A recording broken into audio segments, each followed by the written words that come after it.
The President, please be seated.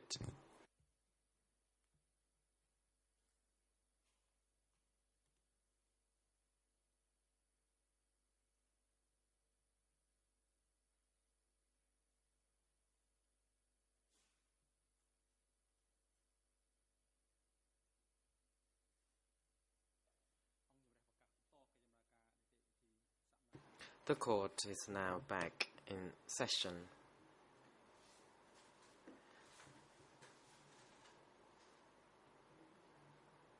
Before we call witness TCW 100 into the courtroom, the chamber will rule on the application concerning the TCCP 94. The chamber has already noted the submissions by the parties to the proceeding concerning this. The chamber therefore defer the summon of this civil party for the time being, and at the meantime the chamber will consider the relevance of the civil party as opposed to the other civil parties before the chamber, and the final decision will be made in due course concerning this matter. Court officer, please call the next witness.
The President. Good morning, Mr. Witness. What's your name, please? Response. I am Chaum Sai. The President. Thank you, Mr. Chaum Sai. Do you have any other names? Response. No, I don't, Mr. President. Question. Mr. Chaum Sai, how old are you? Can you tell the chamber, please, your date of birth? Response. I was born on the 15th of September 1950. Question. Mr. Chaum Sai, where were you born?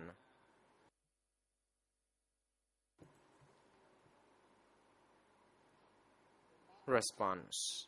I was born in Dai Krahom village, Prey Rumdeng commune, Kiriwong district of Takao province. Question. Where do you live?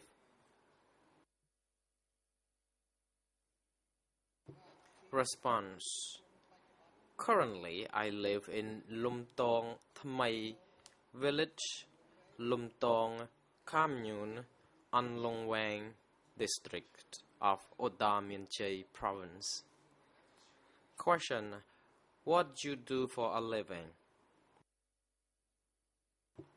Response: I am a farmer, and at the same time, I am a chairman of the Association of Military Veterans of An Long Wang.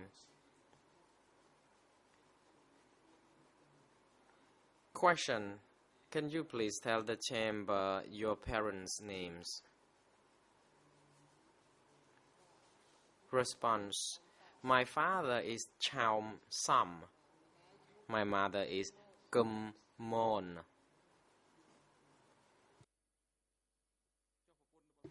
Question: what's your wife's name and how many children do you have?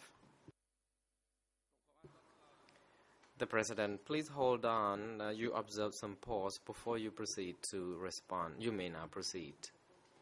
Response: my wife is on Supiep. We have 4 children.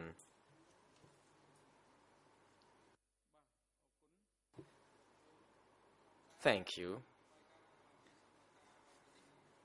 According to the report by the greffier of the trial chamber, you are not in relationship with an accused or a civil party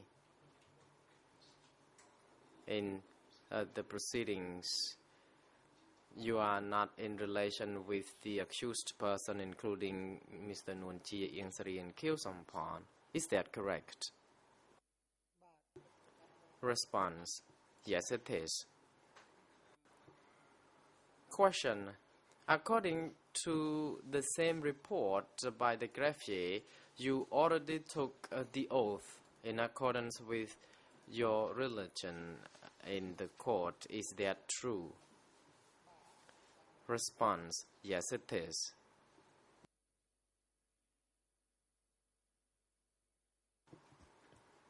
The President. We also note the presence of your jury counsel, Mr. Lim Bun Heng.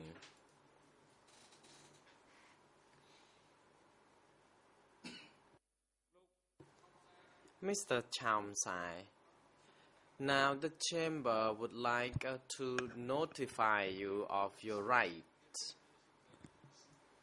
under Rule 28, right against self-incrimination of witnesses.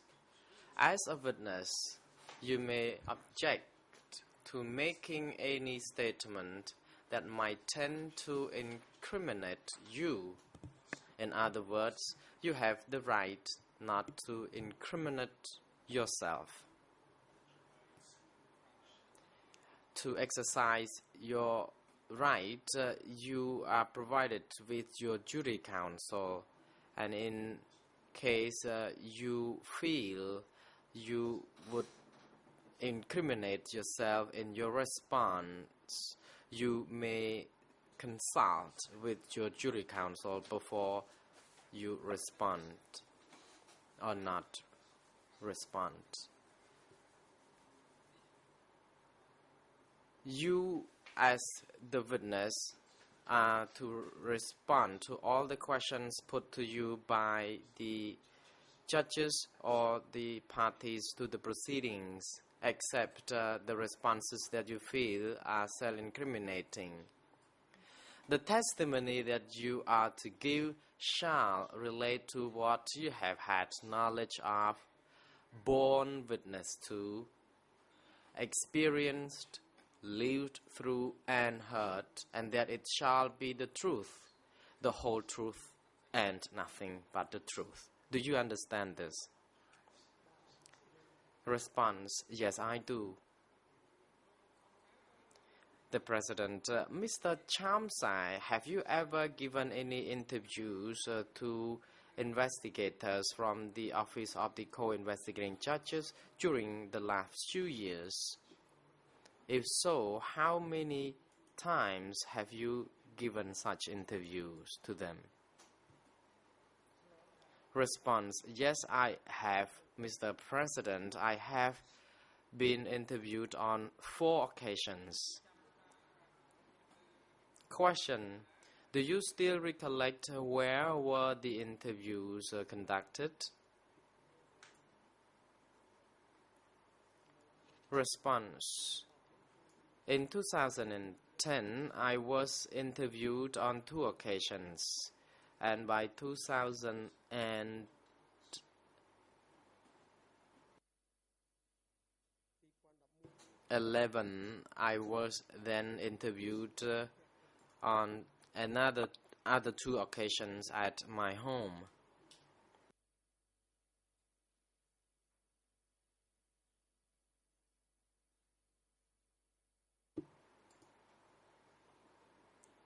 The President: thank you. Before you appear before the chamber, have you had the opportunity to review the written records of witness interviews you gave to the co-investigating judges to refresh your memory? Response: yes, I have reviewed the interviews. However, I believe that there are quite a lot of things that I may not remember them all. The President: how many records of interviews have you read? The President: once again, Mr. Witness, could you please be reminded to observe some pause and wait until you see the red light before you proceed?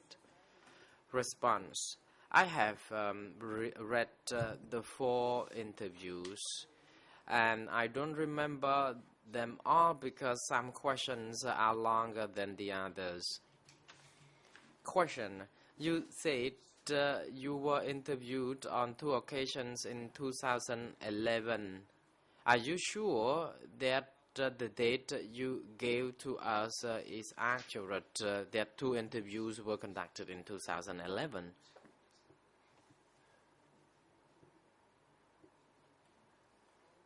Response: I think perhaps it is mistaken. The interviews were conducted all in 2009 and 2010. I perhaps overstepped this boundary by saying 2011. Question: according to your recollection and examination of the records of witness interviews, are the content of the interviews consistent to the statements you provided back then?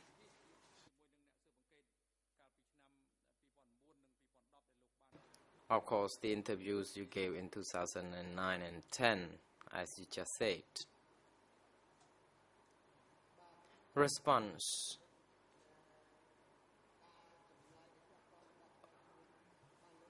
all in all, I can see that the content of the interviews I read and reviewed is consistent with what I gave back then.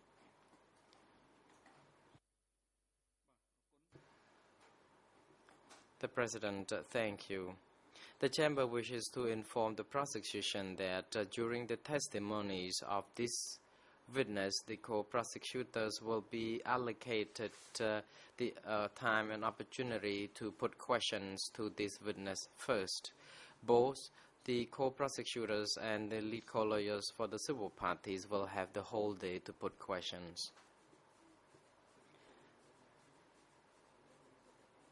Co-prosecutor: good morning, Mr. President and Your Honors. I thank you very much for giving me the opportunity to put questions to the witness.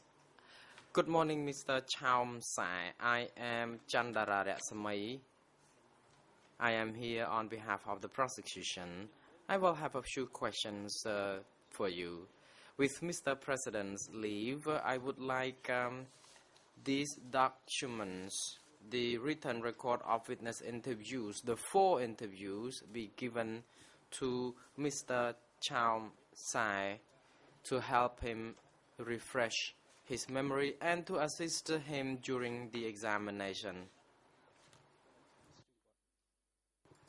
The President, you may proceed, but it would be good if you can also identify the ERN numbers or the code numbers of the document. Mr. Chandara Reksamai. Document I wish to offer to him is E3/405. The documents are all available in Khmer, English, and French. Another document is D232/50.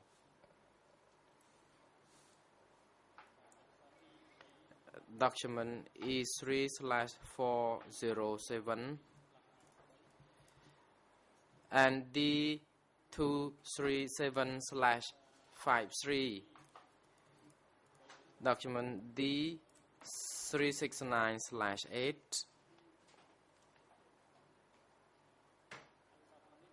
These documents are in the case file. And again, Mr. President, with your leave, I would like them to be handed over to the witness. The President, you may proceed, and court officer, please bring the documents from the prosecution to the witness.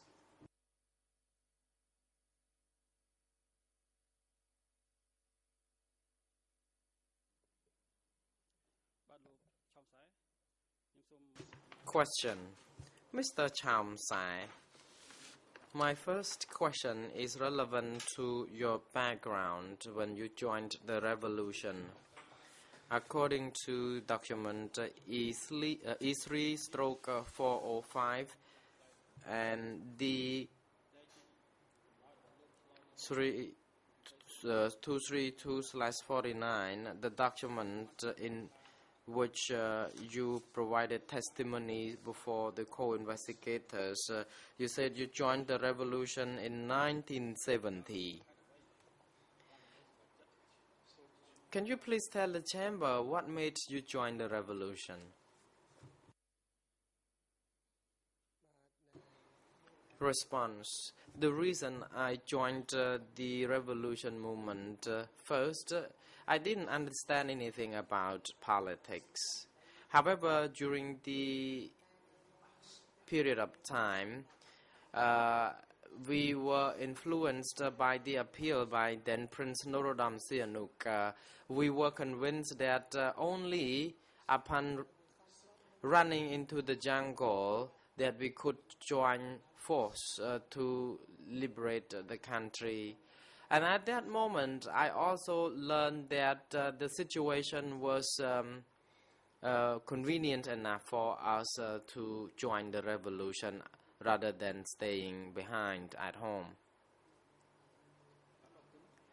Question. How old were you at that time?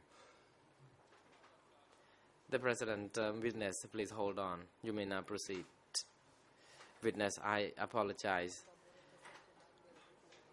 Response. In 1970, I was 20 years old.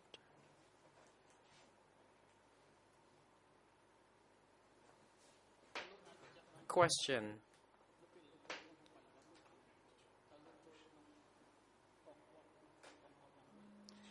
Can you also tell the chamber, please, in which military unit you joined when you were engaged in the revolution? Response. At the beginning, I was not involved in any the Khmer Rouge military movement, but in Prabat Chonchum village, there was a movement. People were gathered to join a movement, a resistance movement. We were not yet cooperating with the Vietnamese. We had our local network, and the movement gained momentum, and it evolved over time.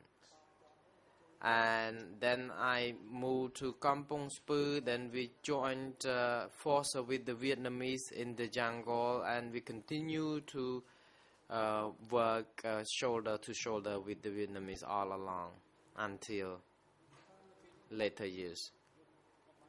Question: did you hold any position at that time? The President, please be reminded, Mr. Witness, speak when the mic is activated. You may proceed. Response: first, I did not hold any position or rank. I was a simple combatant. But when we joined a force with the Vietnamese for 1 year, then the military structure was established. And we continue to join the resistance movement in Ta Cao and Kampong Speu region. The military unit was established. It was called Unit 6, and I was engaged in this movement all along. It was in 1971 and the following years that I was still engaged in the movement. Question: in your first testimony before the co-investigators, you said you were assigned as the chairman of the military unit. Is it correct? Or chairman of a military squad? Response: it is true to say that because in 1971 a unit was established and I was assigned as the chief or leader. Question: as the leader, having some soldiers under your control, what was your main tasks? The President, Mr. Witness, please wait until you see the red light before you respond, because without having your mic being activated, then you would not be able to be heard. You may proceed. Response: I was still the military chairperson, leading the soldiers to engage in the fighting in the battlefields. Question: you said your soldiers cooperated with the North Vietnamese troops. What made your military personnel join force with the Vietnamese? Response: in 1970,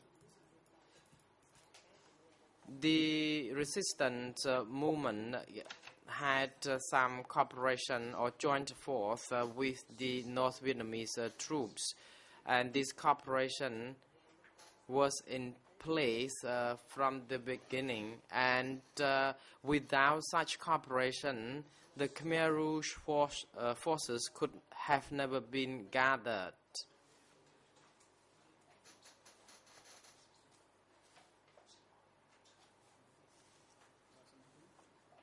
Question: due to time limitation, I would like to now move on to some few more key questions concerning the structure of the Khmer Rouge army.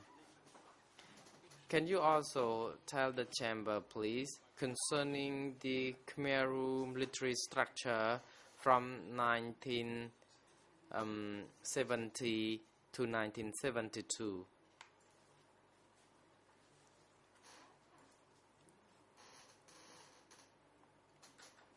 Response. The Khmer Rouge soldier was established, but I know only the military structure in my region. The moment that I engaged, we have units 110, 120, 140, 160, 170 and 190. The units attached to the southwest zone. That happened in 1970-71 when the forces were gathered and built and such units were established eventually. Question.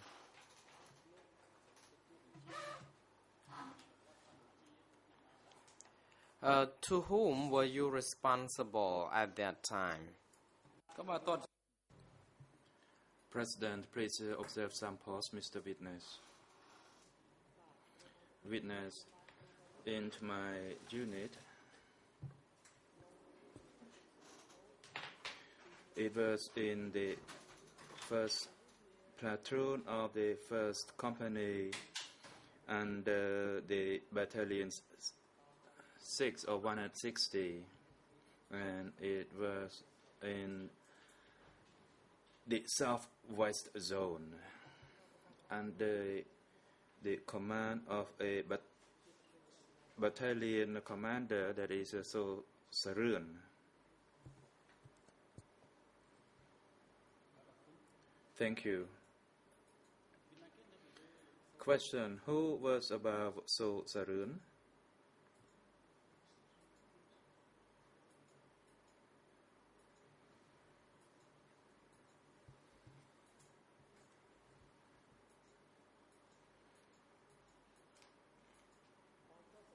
Response. At that time, the high level was up to battalion, and the person above So Sarun was Chun, alias Mok. He was in charge of the zone. Thank you. Question. In your written record of interview, that is for question answer 3, in E3/405, you said a special zone was created. Can you indicate to the chamber the reasons for the special zone creation?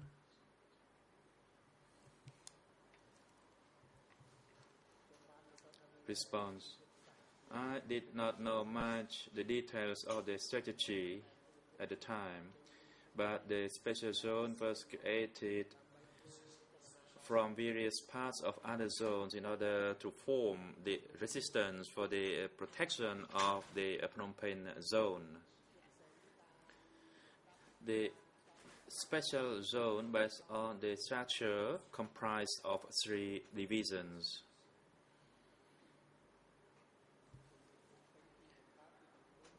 They were situated surrounding Phnom Penh city. Question. Can you tell us the locations of the special zone?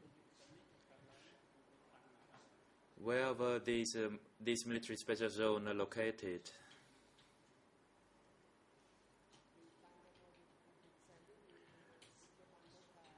As I said, there were 3 divisions. Division 12 was located to the east, 11 to the south, and 14 to the northwest. Thank you. Who was in charge of the special military zone?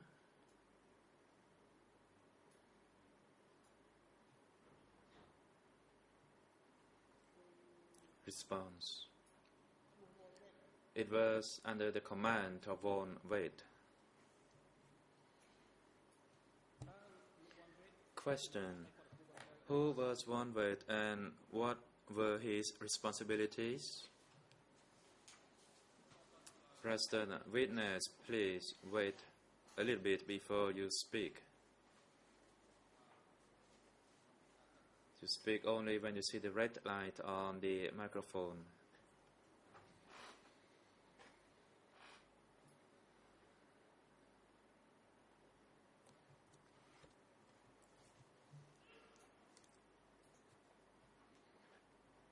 Response. At that time, I did not know much, but I knew that for the management of the division was the only thing I knew when I was within Division 11. Question.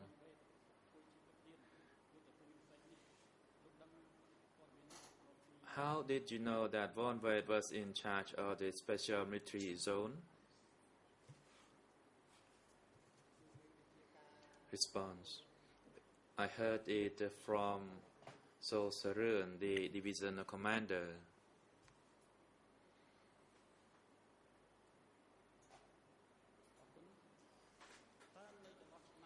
Question. Between 1973 through April 1975, which division were you attached to?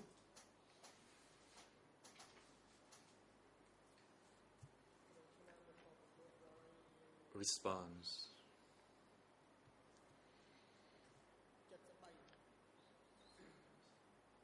Are you referring to 1973? In 1973, I was with the same division, that is Division 11.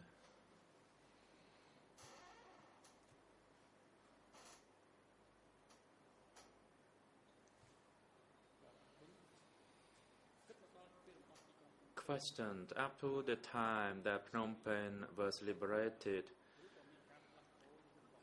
did Division 11 remain intact, or was its name changed, or was it reintegrated into another division? President, witness, you are reminded once again to observe some pause. Can you actually see the red light on the microphone or the console?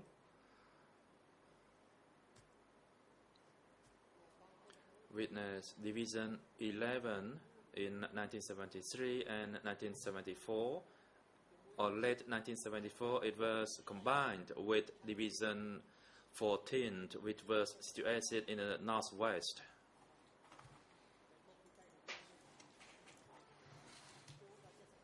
And in 1975, we started to attack and liberate the city.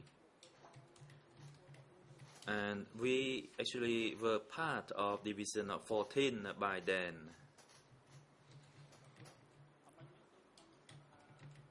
Question, you said that your Division 11 was combined with Division 14, is that correct? If so, what was the reason for the reintegration of these two divisions? Response. Based on my observation of the activities back then, Division 14 lost a substantial number of forces, and Division 11 had full forces.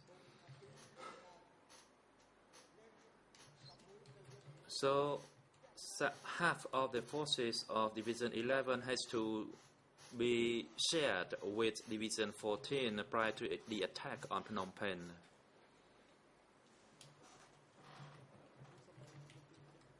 Question, can you clarify one thing?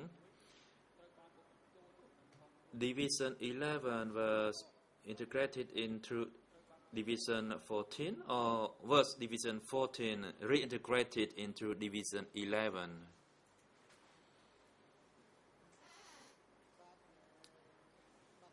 Respond. Actually, some forces from Division 11 was added to Division 14. That is for the forces along National Road number 5. And Division 11 itself half of its force was still at the south direction.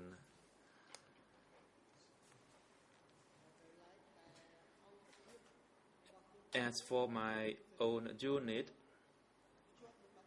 Su Sarun attached it to Division 14, so I was no longer with Division 11.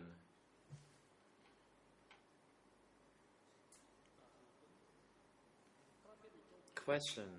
After the reintegration of Division 11 and Division 14, was a new division named formed?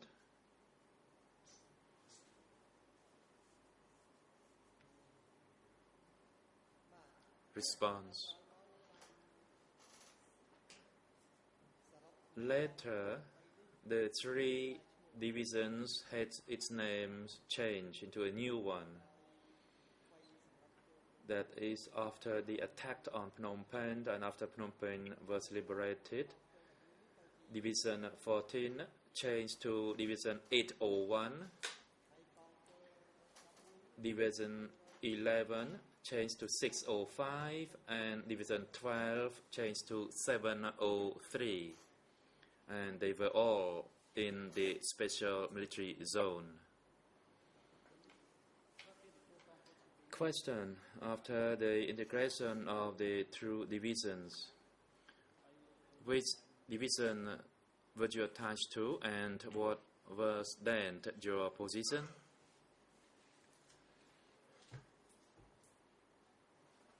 Response. After the division reintegration,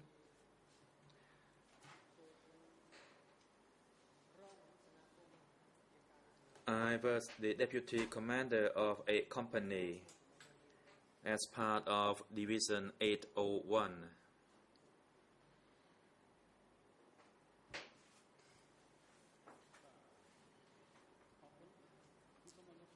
Question. Can you tell us, at that time, did you have the discretion to decide on certain issues within the unit that you were in charge?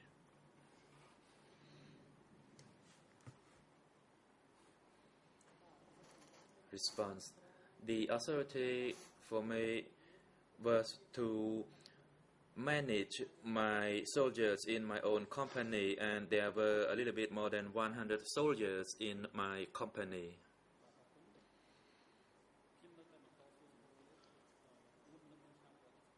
My next question is still for pre-1975 regarding your role. Can you tell us who was the main leader or commander in your division?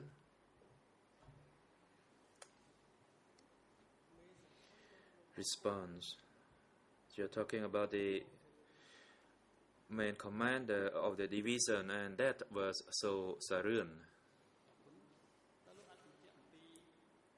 Question. Can you tell the chamber the role and responsibilities of So Sarun back then?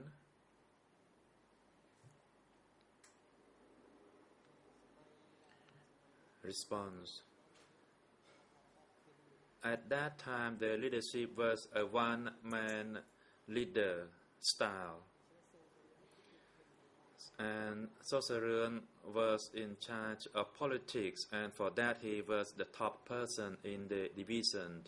He has the authority to make decisions, and at that time that division was kind of a mobile division in charge of certain targets or directions. And after the war ended, it was then assigned to relocate itself to Ratanakiri province.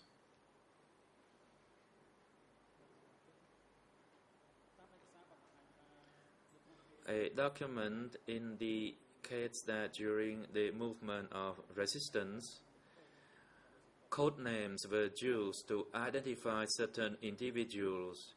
As for So Sarun, as you indicated, did he have any code name for himself, if you can recall it?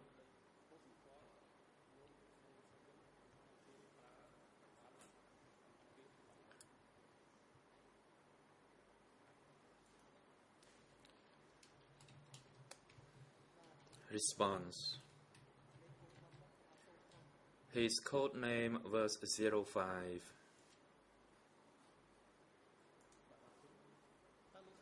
Question. Did you know a person by the name of Ta-san? If so, who was Ta-san and who was his role and responsibility? Response. Ta-san was the deputy commander of Seoul Sarun. His code name was 06. Question. So, Ta-san was the deputy commander of a division. Which division are you referring to? Response. It was Division 801.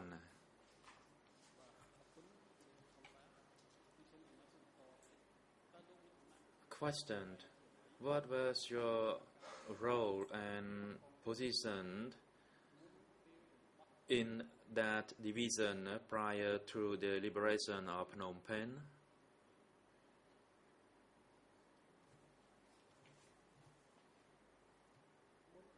Response. Prior to the liberation of Phnom Penh, I was the deputy commander of a company. In Khmer, it was called Kong Roy, which is company in English.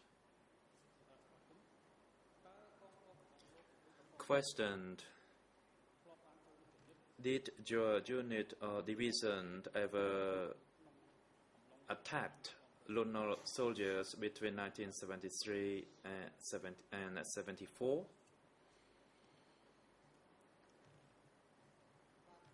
Response. Yes, we did. The attack took place at the west, that is within the vicinity of Kampong Speu province.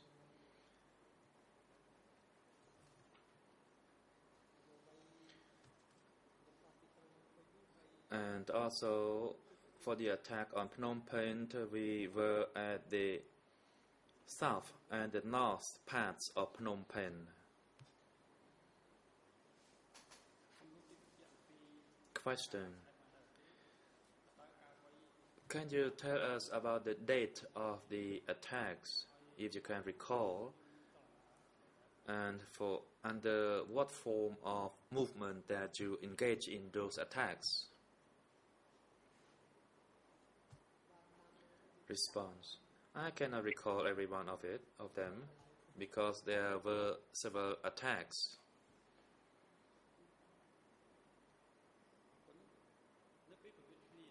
Questioned. During the attacks against the Lunar soldiers, did you ever observe that Lunar soldiers were injured, or were there casualties, or any of them were captured? And if so, what happens to the captured Lunar soldiers?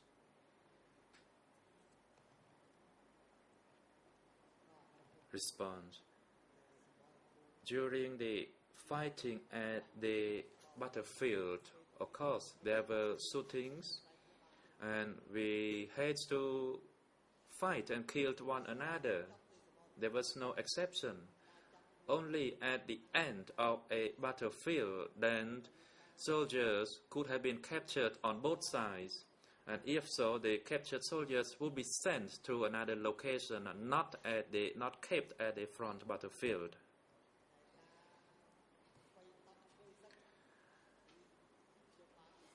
I did not know personally whether the captured soldiers were beaten or not at the end of each battle.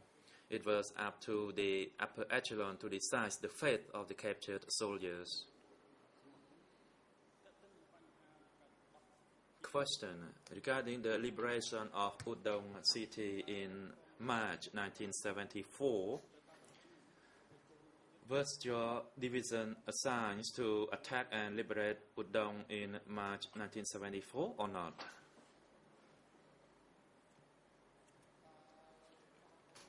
Response: For the liberation of Udong city, my troop did not yet reach Udong.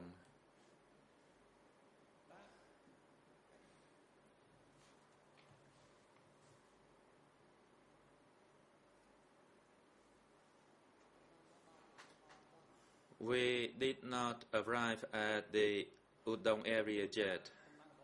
Question: Where was your troop stationed then? President: Witness, please observe some pause. Witness: We were along road 38, that is at the Kampong Tul or Krotut or Wat Hai. It was at the south line.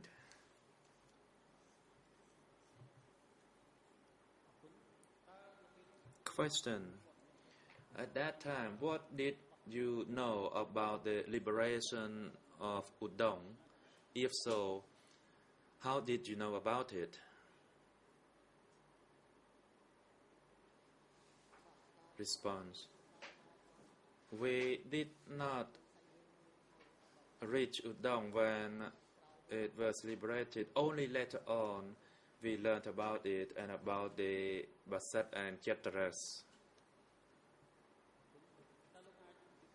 Question: Can you also tell the chamber if you knew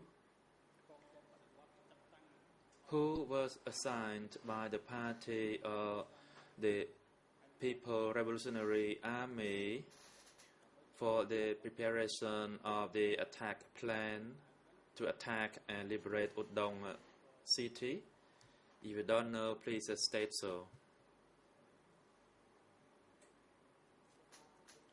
Response: For such a major battlefield, I was not aware of this kind of information.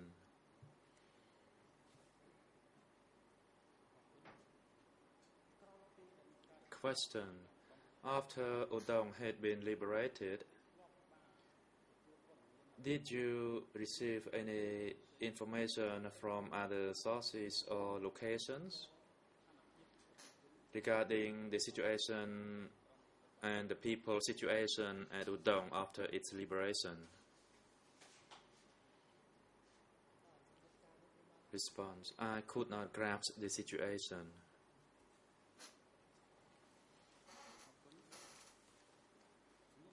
Question: Also regarding the liberation of Udong, at a later stage, did you know about the people's evacuation from Udong?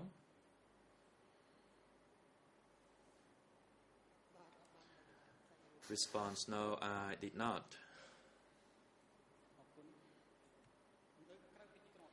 Question: Besides Udong and prior to April 1975, did you know whether any other towns or cities had been liberated by the Revolutionary Army?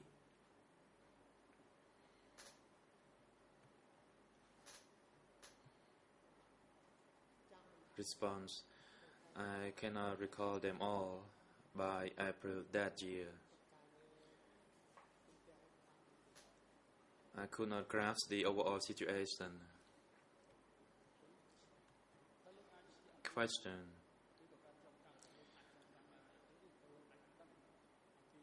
Can you recall, if you experienced it, what happened in Krache, Kampong Cham, and Kampong Spư prior to April 1975?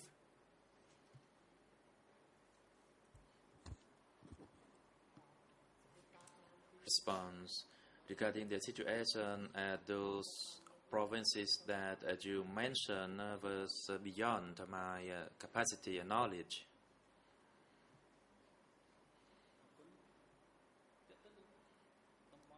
Question: Regarding other areas or provinces nationwide, did you hear or were you told about liberation of any towns or cities or provinces by the Revolutionary Army? Response: Yes, I did hear some news For instance, what happens in Takeo and Kampong Speu, that is for the southern provinces. Question: can you tell us the information that you heard about what happened in Takeo and Kampong Speu provinces as just indicated?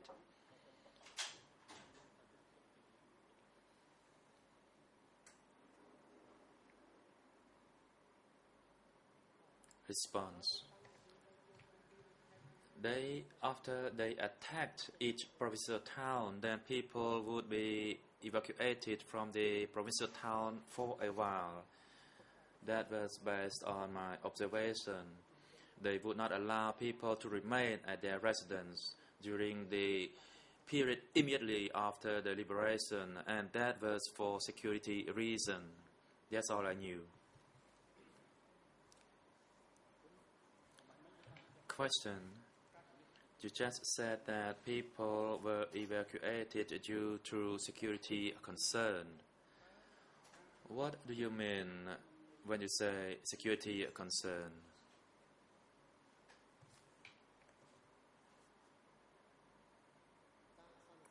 Response: because in each provincial town there would remain some weapons, and there could be people scattered here and there within the provincial town that could counterattack the forces or cause harm to the resident. So the order was for the people to evacuate so that we could control the situation absolutely immediately after the liberation.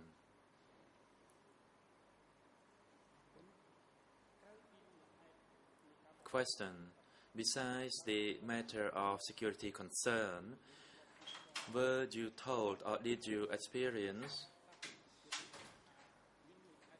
other reasons that the Khmer Rouge troops told people to be evacuated from the provincial town? If you know, please tell us the reasons that you knew back then.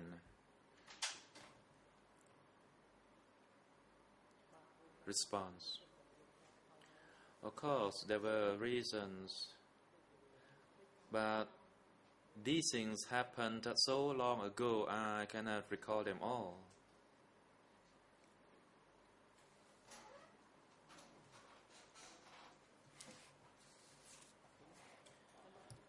Question: can you also tell the chamber people were evacuated from the provincial town, and where were they evacuated to?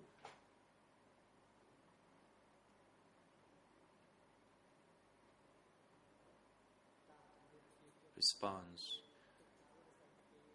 the targeted areas were based on their decision. For example, after the liberation of Phnom Penh, people were evacuated through this direction or that direction. I did not know the details of such a plan.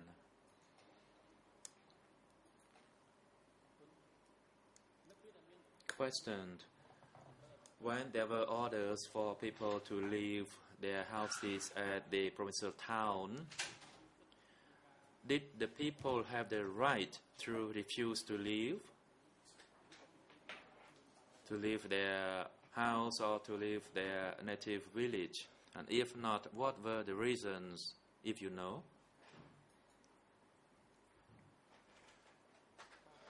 Response: there were reasons behind this. People talked about their houses, about their properties, and they did not want to leave, but based on the commander's orders, they had to leave.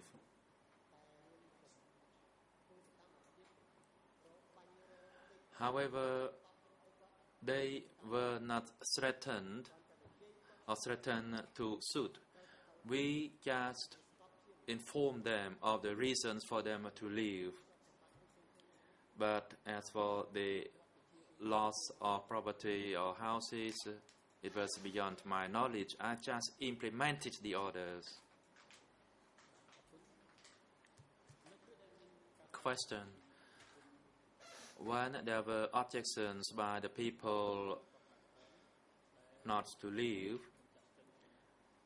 and the Khmer Rouge ordered them to leave based on the orders of the center, what happened to the people who refused to leave or did not obey the orders of the army? Response. At the areas that I was there, I did not see any incidents of people refusing to leave or of any shots being fired to threaten them to leave. There was not such incident. The liberated army was of a high morale. They did not conduct any vicious act toward the people. That was the discipline of the army.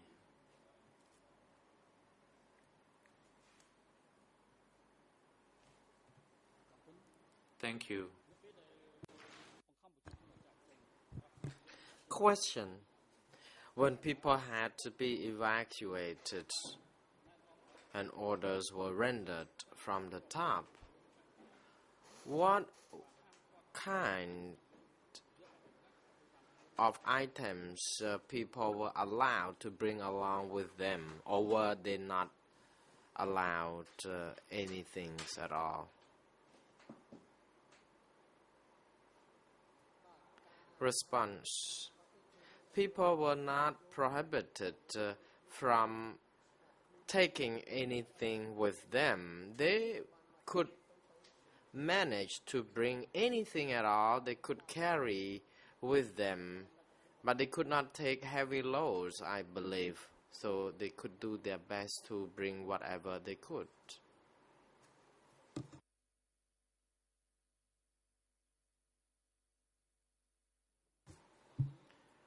Thank you.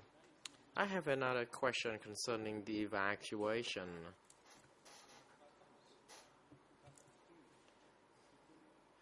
Did the Khmer Rouge use any transportation means to evacuate the population, or did they not use such transport means at all?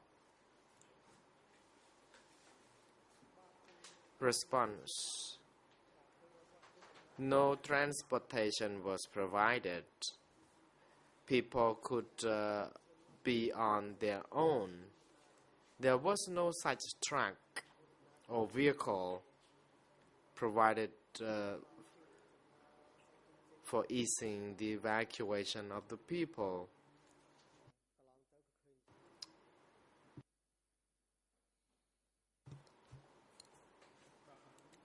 Thank you. Question. To the best of your knowledge, prior to the 17th of 1975, were you aware how people in the city were treated?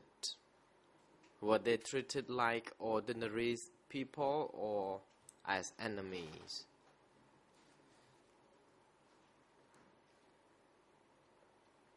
Response. To the best of my knowledge and in my own observation, I believe that people were treated equally as the people of the country, and they were not classified as the enemies. It doesn't matter whether they lived under the liberated zone or in the area controlled by the opponent forces. I don't know whether there was such policy to discriminate against any people, and I don't know what happened if or when these people returned to their hometown and how they were treated. But according to my best recollection, people were equally treated. Thank you. Prior to the 17th of April 1975, I would like you to confirm concerning the command structure of the Khmer Rouge. Can you tell us anything about this?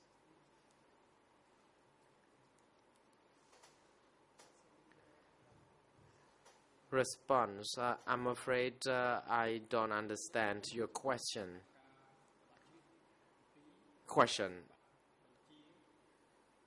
I am asking you about your knowledge of the command structure in the military before 1975, April 1975. Response. When it comes to the command order or structure, I'm afraid I do not have knowledge about this. The only thing I know is that I received direct orders from my commander. So whatever orders were rendered down to us, then we had to follow them. And that's all. Thank you.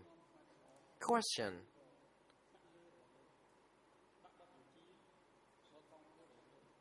When orders were rendered to your division by the Khmer Rouge leaders, how were the orders delivered to you?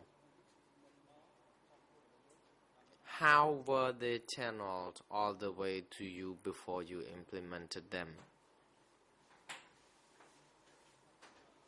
The President, witness, please observe some pause. You may now proceed. Response.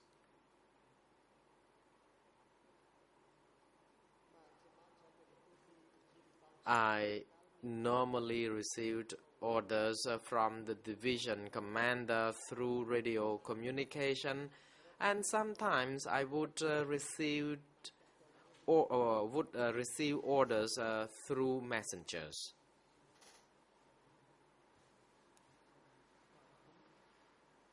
Thank you. During the time of fighting at the battlefields,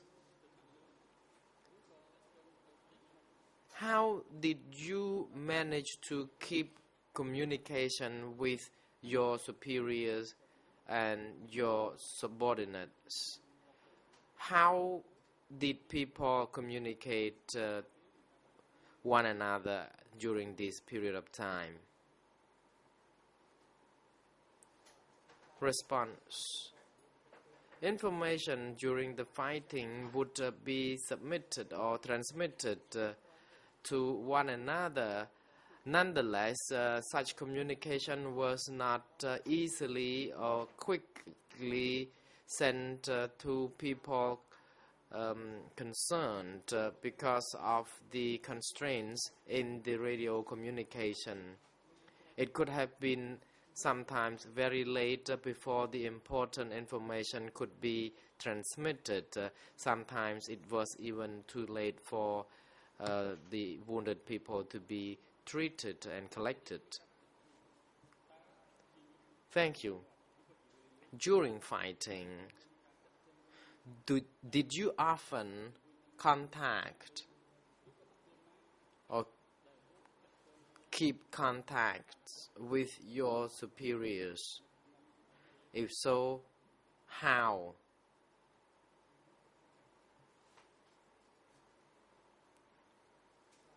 Response.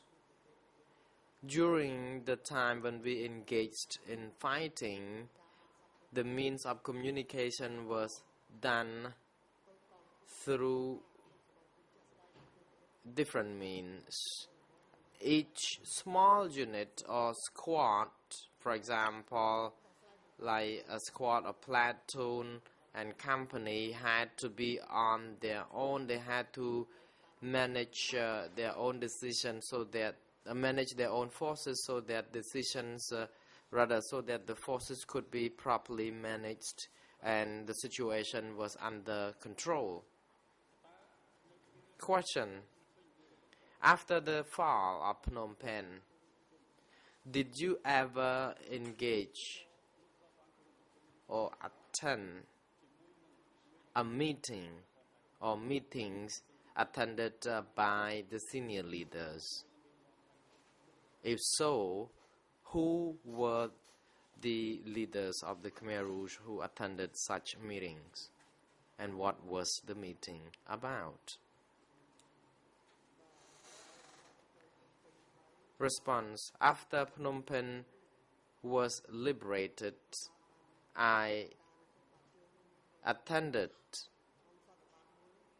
a conference in which a pronouncement was made publicly concerning the leadership of the Khmer Rouge, and also the birthday, the anniversary of the establishment of the army at that time.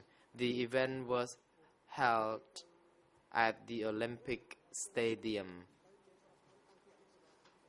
and people from different military divisions and establishments were invited to attend the event. There were people from the company and battalion and so on and so forth. Names of individuals in the leadership were also read out during such conference, and I did attend it.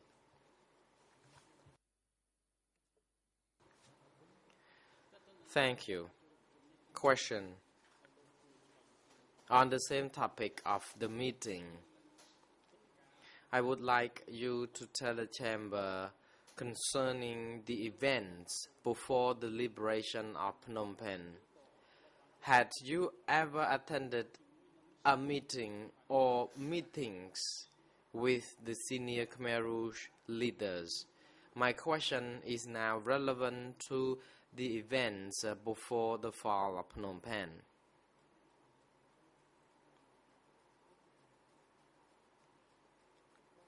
Response: I had never attended in the meetings, important meetings. I did attend some sessions, the important sessions where people from various divisions were needed to attend. Question: you said you attended sessions, study sessions, I believe. What kind of sessions were there? What kind of topics were being discussed during those sessions?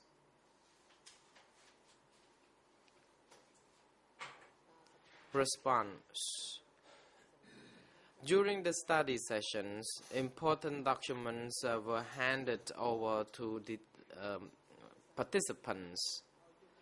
These documents were meant to educate us on the general situation and certain situation concerning the military and the progress that was being made, and also the building of the resistance movement, how the movement progressed, so on and so forth. And indeed, the documents were for improving the leadership capacity so that eventually we could liberate the country. That's what we learned from the sessions. There were conditions, there were political issues being touched upon, the lessons on understanding enemies, as opposed to friends. And as I stated, it was to ensure that we could win the victory ultimately. Thank you. Question.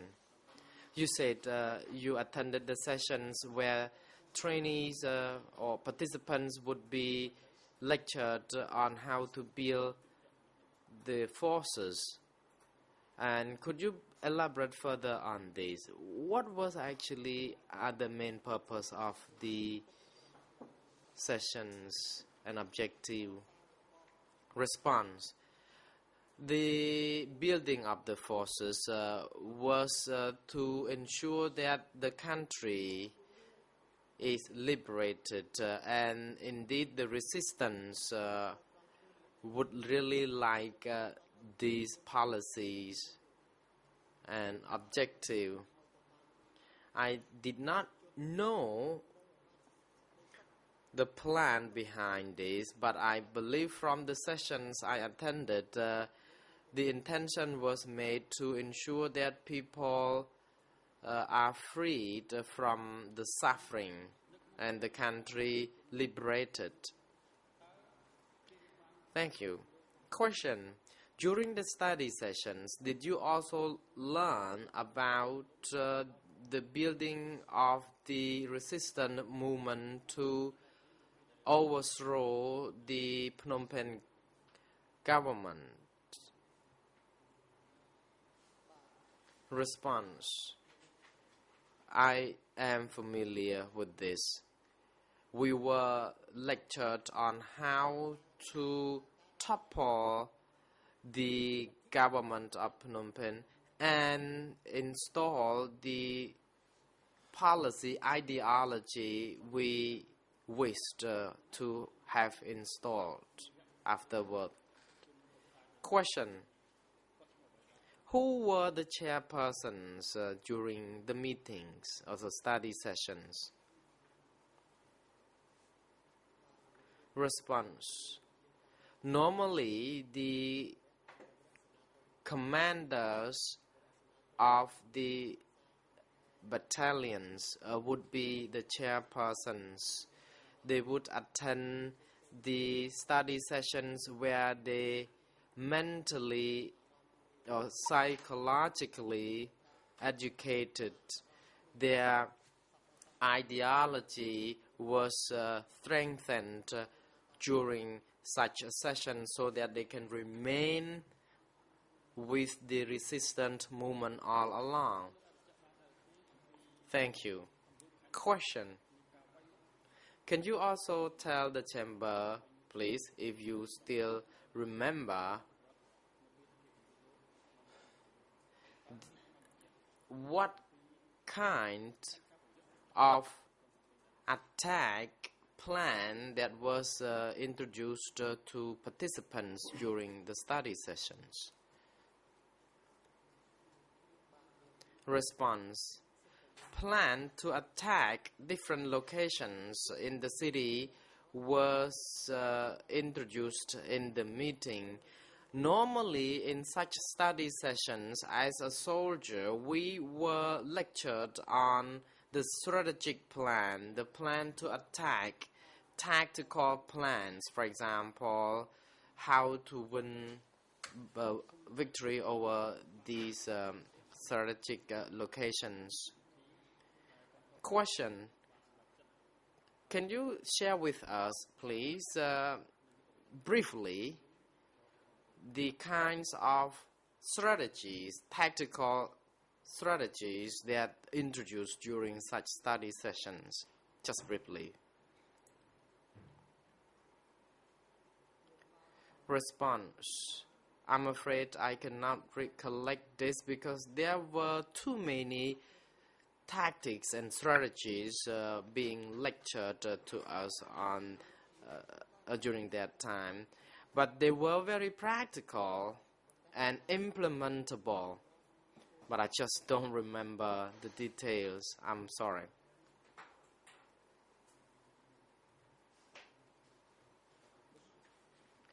Thank you. If you still recall the names of the individuals who chair the study sessions, who were they? What roles did they hold, for example?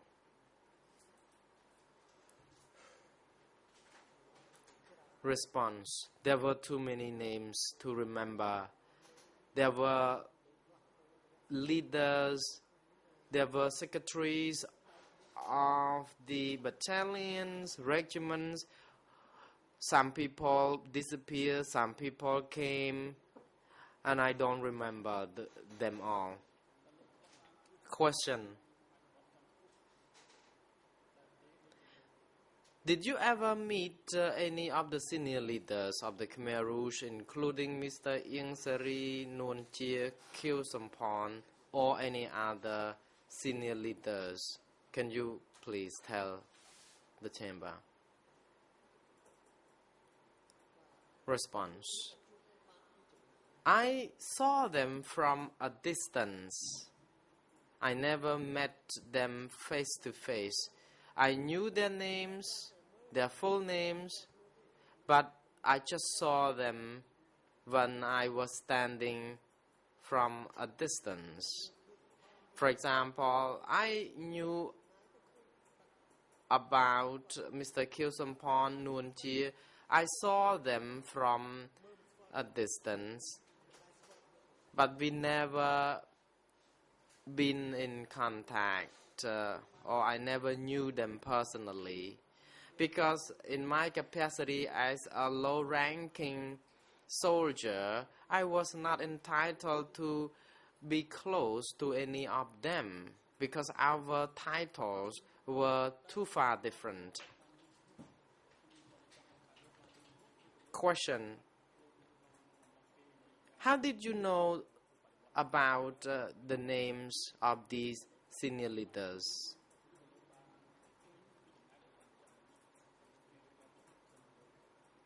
And who else had you heard of? The President: please hold on, witness. You may now proceed. Response: I already mentioned that during the conference in the stadium, there were 21 senior leaders who attended the event. A lot of names were involved. I do not recognize every one of them, but I do still remember having seen Pol Pot, Nuon Chea, Chit Chuen. Chit Chuen was closer to me. Chit Chuen was also known as Tamok. I think I have had some contact with Chit Chuen in my capacity as a soldier. And I still recall having seen Mr. Koi Thun, Toch, Mr. Ya, and Son Sen, Ieng Seri, Mr. Khieu Samphan, Madam Ieng Thirit, Ruos Nhâm,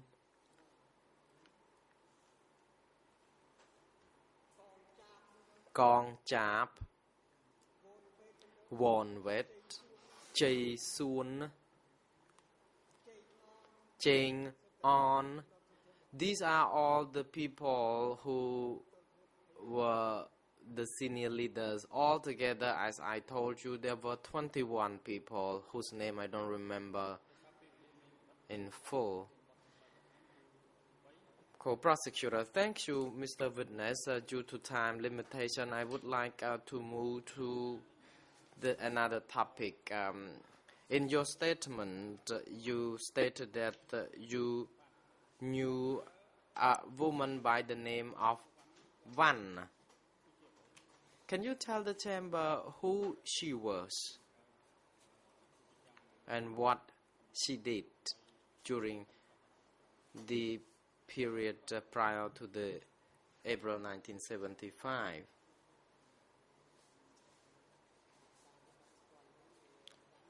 Response. 1, the person by the name of 1 was a woman. I was asked whether I knew the person by the name of 1 as a male individual, but I said no, I didn't. I only knew this person as a woman. This woman now lives in Ratanakiri province. I don't know whether she is still alive.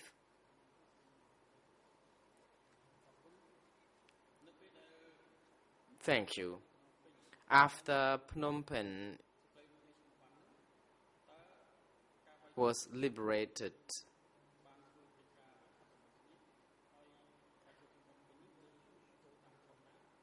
did you join force with this lady 1 to attack Phnom Penh?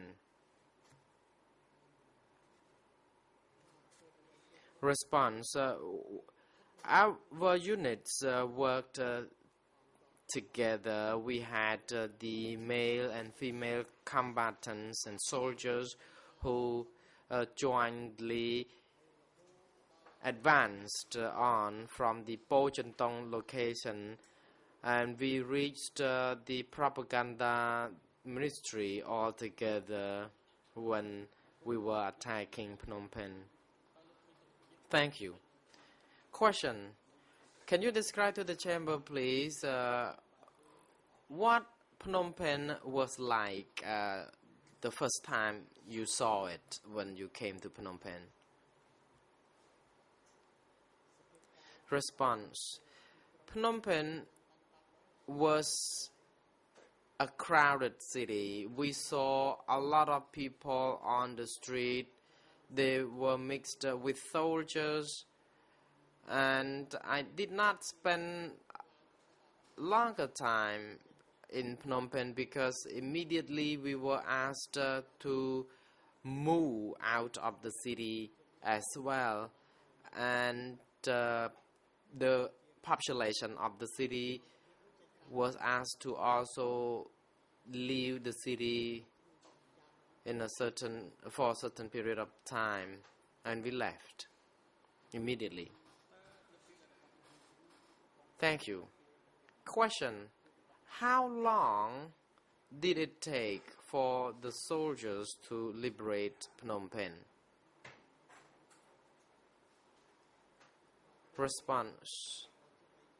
It took us about 3 months before we could finally liberate Phnom Penh. The fighting was fierce, intense, before we achieved this victory. Thank you. My next question is, after Phnom Penh was liberated,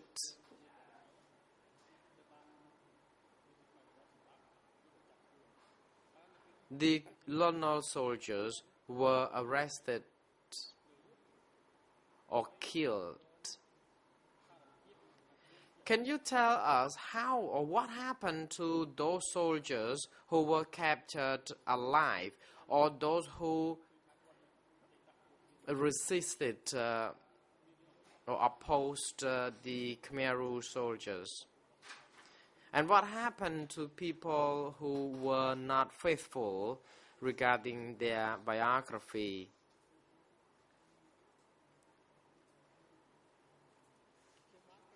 Response.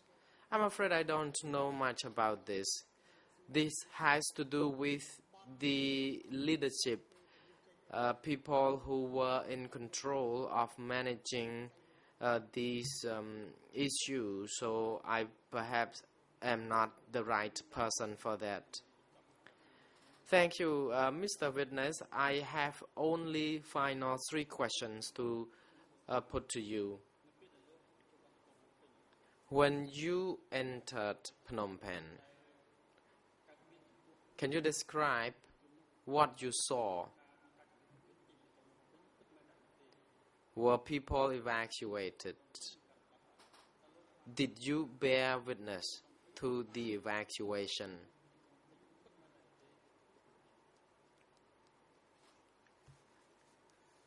Response: Yes, I did.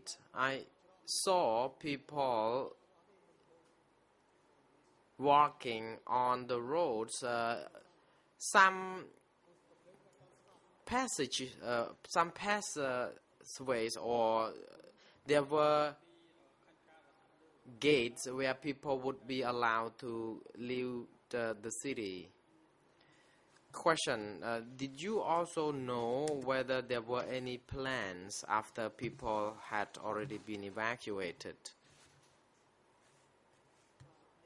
Response: there were other plans that I don't remember, but for my unit, we were asked to be on the ready to control the situation. But we eventually were deployed to Ratanakiri, and I did not know much else about the aftermath of the city evacuation.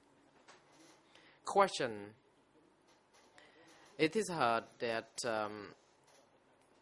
have you ever heard that the population had to be evacuated because the American would bomb very soon?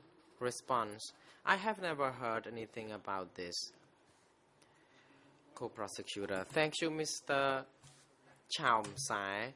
On behalf of the prosecution, I would like to thank you very much indeed for your testimonies, and I hope your testimony will help ascertain the truth. I wish you all the very best. Thank you. Mr. President and Your Honors, I am very grateful to the bench indeed. I have no further questions.